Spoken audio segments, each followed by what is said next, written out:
नमस्कार दोस्तों, स्वागत है आपका एग्रीकल्चरल इन्फॉर्मेशन पर। आज के वीडियो में पोषक तत्वों के काम, किस अवस्था में पौधा उसको लेता है, सभी मुख्य खादों की विशेषताएं और कमियां, ये खादें कब से कब तक काम करती हैं और इस तरह की कई जानकारी इस वीडियो में आज मिलेगी। दोस्तों, पौधे में कुल 18 पोषक तत्वों की जरूरत पड़ती है उसके पूरे जीवन चक्र में। इनमें से 3 तत्व कोबाल्ट, निकल और क्लोरीन पर अलग अलग विशेषज्ञों के अलग अलग मत है। कहीं पर ये तत्व फायदा देते हैं तो कहीं पर कुछ नुकसान देते हैं। इसलिए कुछ लोग सिर्फ 15 तत्वों को ही जरूरी मानते हैं, कुछ 16 को तो कुछ 17 तत्वों को जरूरी मानते हैं। इन सभी तत्वों में से 3 तत्व कार्बन, हाइड्रोजन और ऑक्सीजन पौधा वातावरण से सीधे ले सकता है, लेकिन बाकी सभी तत्वों को पौधे को अलग से देना पड़ता है। तो बाकी बचे तत्वों को मुख्य 3 भागों में बांटा गया है: प्राइमरी न्यूट्रिएंट्स, सेकेंडरी न्यूट्रिएंट्स और माइक्रो न्यूट्रिएंट्स, यानी मुख्य पोषक तत्व, अन्य पोषक तत्व और सूक्ष्म पोषक तत्व। अब सूक्ष्म पोषक तत्वों की जरूरत मुख्य और अन्य पोषक तत्वों की अपेक्षा में काफी कम होती है और मुख्य पोषक तत्वों में नाइट्रोजन, फास्फोरस और पोटेशियम आते हैं, यानी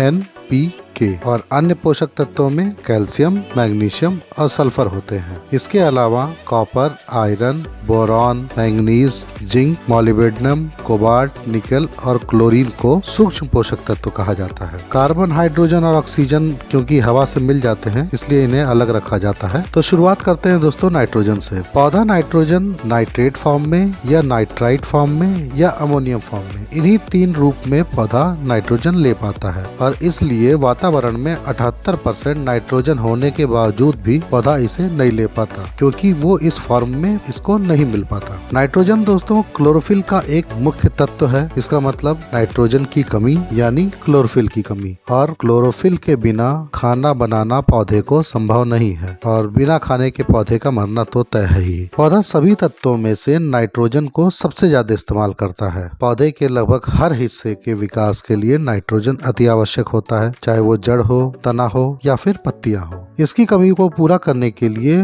साधारण तौर पे यूरिया का इस्तेमाल किया जाता है, जिसमें 46% नाइट्रोजन होता है। यूरिया डालने के 3 से 4 दिन बाद ये काम करना शुरू करता है और लगभग 20 दिन तक काम करता है। ध्यान दीजिएगा, रासायनिक खादों में दोस्तों ये खासियत होती है कि एक बार कोई दाना नमी पा गया और रिएक्शन शुरू हो गई तो एक चेन रिएक्शन यानी एक श्रृंखला चालू हो जाती है, जिससे फिर से नमी की जरूरत नहीं पड़ती है। अब रिसर्च में तो यहाँ तक पाया गया है कि अगर 6% नमी भी आपकी मिट्टी में है तो भी यूरिया एक्टिवेट यानी सक्रिय हो जाता है। लेकिन दोस्तों यूरिया लगातार इस्तेमाल करने से आपके मिट्टी का पीएच घट जाता है। हालांकि यूरिया खुद न्यूट्रल होता है, यानी इसका पीएच 7 के आसपास होता है। दोस्तों यूरिया का इस्तेमाल नर्सरी में नहीं करना चाहिए। नए पौधों के जड़ों के पास यदि यूरिया का दाना पड़ जाए तो वह पौधे को जला भी सकता है और इसके इस्तेमाल के बीच में आपको 20 दिन का अंतर कम से कम रखना ही चाहिए, क्योंकि इसकी अधिकता से भी कई दिक्कतें पौधे पर आ सकती हैं। अब अगला तत्व है दोस्तों फास्फोरस। ये पौधा 2 रूप में लेता है, डाइहाइड्रेटेड फास्फेट और हाइड्रोजन फास्फेट। इसका मुख्य स्रोत आज के युग में डाई अमोनियम फास्फेट यानी DAP को माना जाता है, जिसमें 18% नाइट्रोजन और 46% फास्फोरस होता है। और इस प्रकार के सभी खाद जिसमें 2 या 2 से अधिक तत्व एक साथ आते हैं उन्हें कॉम्प्लेक्स फर्टिलाइजर या जटिल खाद भी कहते हैं। इन खादों में सभी तत्वों को अलग अलग तरीकों से अलग अलग बांध कर रखा जाता है। उदाहरण के तौर पर अगर आप चीनी को पानी में डालते हैं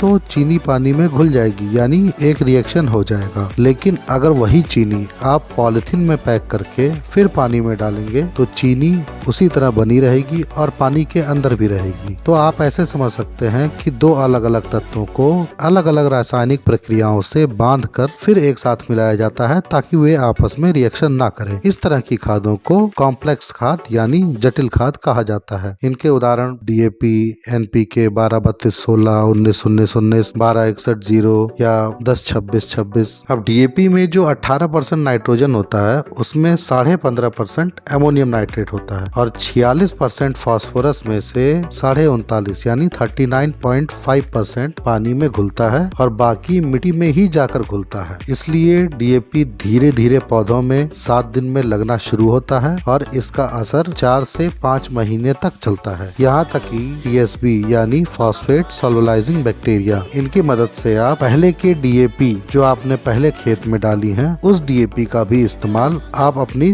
तुरंत की फसल में कर सकते हैं। दोस्तों, फास्फोरस पौधे के संपूर्ण बढ़वार में मदद करता है और जड़ों के विकास में और बीज के बनने में इसकी भूमिका सबसे अहम होती है। इसका पीएच डीएपी का 8.1 के आसपास होता है। अगर आपकी मिट्टी पहले से ज्यादा पीएच की है, जैसे पंजाब और हरियाणा की मिट्टी है, तो आपको फास्फोरस सिंगल सुपर फास्फेट के माध्यम से देना चाहिए, जिसका पीएच 1 से 1.5 के आसपास होता है। क्योंकि अगर ज्यादा पीएच में आप ज्यादा पीएच वाली खाद डाल देंगे तो मिट्टी का पीएच बढ़ जाएगा और मिट्टी का पीएच बढ़ने के कारण पौधा उसमें से पोषक तत्वों को नहीं ले पाता है। इसलिए ज्यादा पीएच की मिट्टी होने पर आपको सिंगल सुपर फास्फेट फास्फोरस की पूर्ति के लिए देना चाहिए। अब बात करेंगे पोटाश की। दोस्तों, पोटाश पौधे का सुरक्षा कवच बनाता है, पौधे में खाने को इधर उधर भेजने में मदद करता है, पौधे को स्ट्रेस से बचाता है। कम पानी हो या ज्यादा पानी की स्थिति में या अत्यधिक धूप हो या गर्मी हो, इन सभी से पोटाश पौधे को बचाता है और जिसके कारण फलों और फूलों की संख्या बढ़ती है और आपको भरपूर पैदावार मिलती है। अब इसके मुख्य स्रोत के रूप में एमओपी म्यूरेट ऑफ पोटाश यानी 0060 जो लाल रंग का होता है, या फिर एसओपी 0050 जो साधारण सफेद रंग का पाउडर होता है। इसके अलावा मार्केट में आजकल एनपीके भी कई ग्रेड के हैं, जैसे 10-26-26 में आपका 26% पोटाश होता है, 12-32-16 में आपका 16% पोटाश होता है और 19-19-19 में आपका 19% पोटाश होता है। पौधा पोटाश को सिर्फ K+ यानी पोटेशियम फॉर्म में ले सकता है। अब दोस्तों, एमओपी का पीएच तो 7 होता है, लेकिन एसओपी का पीएच 8.5 के आसपास होता है। और आजकल इफ्को का नेचुरल पोटाश भी आता है, जिसमें लगभग 14.5% पोटेशियम के साथ आपको जिंक, लोहा, तांबा, मैग्नीज की भी कुछ मात्रा आपको इसमें मिल जाती है, जो पौधे की रोग प्रतिरोधक क्षमता को और अच्छा विकसित करने में मदद करता है। और सबसे अच्छी बात है कि इसका पीएच भी आपका न्यूट्रल होता है। लेकिन नाइट्रोजन की तरह पोटाश मिट्टी में फैल नहीं सकता, जिसके कारण अगर आपने पोटाश ऊपर से दिया है और पानी कम है तो वह पौधे की जड़ तक नहीं पहुंच पाता है। इसलिए पोटाश को हमेशा कोशिश ये करनी चाहिए कि मिट्टी में ही दें, ताकि पौधे की जड़ें पोटाश को आराम से पा सके। अब दोस्तों, पोटाश का जो क्लोराइड फॉर्म होता है यानी म्यूरेट ऑफ पोटाश, इसको समुद्र के किनारे जो इलाके होते हैं वहाँ पे इसका इस्तेमाल ज्यादा नहीं करना चाहिए, क्योंकि ये रिसर्च में पाया गया है कि समुद्र के किनारे क्लोरीन की मात्रा ऐसे ही ज्यादा होती है और अगर आप एमओपी यूज करते हैं तो क्लोरीन की अधिकता के कारण आपकी कुछ फसलें जैसे आलू हुआ, तंबाकू है या सिट्रस फ्रूट यानी संतरा, मौसमी, किन्नू, नींबू जैसी बागवानी फसलें जो होती हैं, इन पे क्लोरीन बुरा असर डालती है। इसलिए अगर आप तटीय क्षेत्र के पास रहते हैं तो आप एसओपी यानी सल्फेट ऑफ पोटाश या फिर एनपीके का इस्तेमाल कर सकते हैं। अब दोस्तों, एमओपी और एसओपी दोनों पौधे में 5 से 7 दिन में लगना शुरू हो जाते हैं, लेकिन एमओपी मिट्टी में 2 से 3 महीने तक काम करता है और एसओपी मिट्टी में लगभग 1 से 1.5 महीने तक ही काम करता है। और आजकल जितनी भी एनपीके आती हैं, जैसे एनपीके 12-32-16 या 10-26-26 या 12-61-0 या 19-19-19 जो पूरी तरीके से घुलनशील होती हैं पानी में, ये आपके मिट्टी में 1 महीने तक लगभग काम करती हैं। अब जानते हैं सेकेंडरी न्यूट्रिएंट्स यानी कैल्शियम, मैग्नीशियम और सल्फर को। पहले कैल्शियम, ये पौधे में हर कोशिका की दीवार बनाने के लिए सबसे जरूरी तत्व है। इसका मतलब इसके बिना पौधा आपको स्वस्थ नहीं दिख सकता। नई जड़ों के विकास में और नए कल्लों के निकलने में भी इसका महत्वपूर्ण योगदान है, लेकिन कैल्शियम पौधे के एक हिस्से से दूसरे हिस्से पर नहीं जा सकता। इसलिए इसकी कमी होने पर सामान्यतः नई पत्तियों, डंठलों पर इसका असर देखने को मिलता है, जैसे पत्तियां मुड़ जाती हैं, विकृत हो जाती हैं या डंठल चटक जाती है, टूट जाती है। ये सभी लक्षण कैल्शियम की कमी के होते हैं। इसकी पूर्ति के लिए आप सिंगल सुपर फास्फेट भी यूज कर सकते हैं, कैल्शियम नाइट्रेट भी यूज कर सकते हैं, चूना भी आप अपने मिट्टी में मिला के इसकी कमी को पूरा कर सकते हैं। कैल्शियम दोस्तों मिट्टी के पीएच को भी सुधारता है। अगर आपकी मिट्टी ज्यादा एसिडिक हो गई है तो कैल्शियम डालने से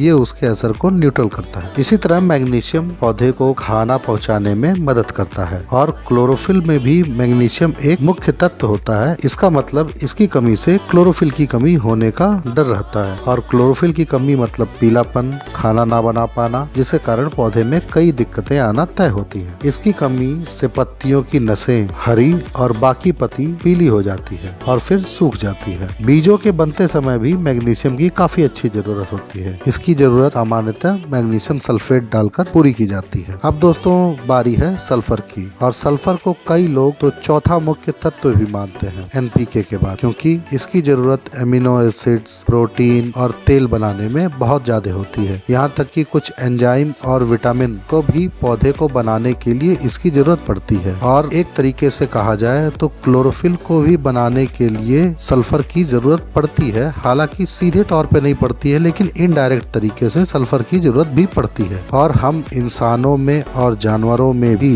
एमिनो एसिड्स और प्रोटीन बनाने में सल्फर मदद करता है। इसलिए फसल में इसकी उपलब्धता अनाज की गुणवत्ता को बढ़ाती है। दलहनी फसलें और तिलहनी फसलों में इसकी ज्यादा जरूरत होती है। दोस्तों सल्फर की कमी से पौधा नाइट्रोजन भी सही से इस्तेमाल नहीं कर पाता, और इसलिए नाइट्रोजन और सल्फर को संबंधी या एक दूसरे का पूरक भी माना जाता है। सल्फर से दोस्तों जड़ों को गर्मी भी मिलती है, और ये एक फफूंदी नाशक की तरह भी काम करता है। इसकी कमी आपको नए पत्तों पर ज्यादा दिखती है, ते हल्के पीले रंग के हो जाते हैं। दोस्तों सल्फर रस चूसक कीड़ों पे भी काफी असरदार होता है और माइट्स पे भी काफी अच्छा काम करता है। और इसके इस्तेमाल के हिसाब से ये अलग अलग प्रतिशत में भी आता है, जैसे 15 से 20% मिट्टी में इस्तेमाल करने के लिए और 80% स्प्रे और दवा की तरह इस्तेमाल करने के लिए। ये सभी तत्व दोस्तों पौधे में भरपूर मात्रा में उपलब्ध होने चाहिए। इसके अलावा बाकी तत्व भी अलग अलग प्रकार के काम अलग अलग फसलों में करते हैं। जैसे जिंक धान में खैरा रोग से बचाता है, कॉपर एक फफूंदी नाशक के तौर पर काम करता है, बोरॉन कई रोगों से बचाता है, फूलों को फल में बनने में मदद करता है, और इसी तरह मोलिब्डेनम की कमी से गोभी में विफ्टेल जैसी बीमारी भी आ जाती है। और इस तरह के असंख्य काम ये माइक्रो न्यूट्रिएंट्स करते हैं। अगर आप इस पर भी एक वीडियो चाहते हैं तो इस वीडियो को लाइक कीजिए। मैं माइक्रो न्यूट्रिएंट्स पर आपको एक अलग से वीडियो जरूर बना के दूंगा, और इसी तरह की जानकारियों के लिए सब्सक्राइब कर लीजिए ताकि आपको ये जानकारियाँ लगातार मिलती रहें। तो दोस्तों मिलते हैं एक नए वीडियो में एक नई जानकारी के साथ।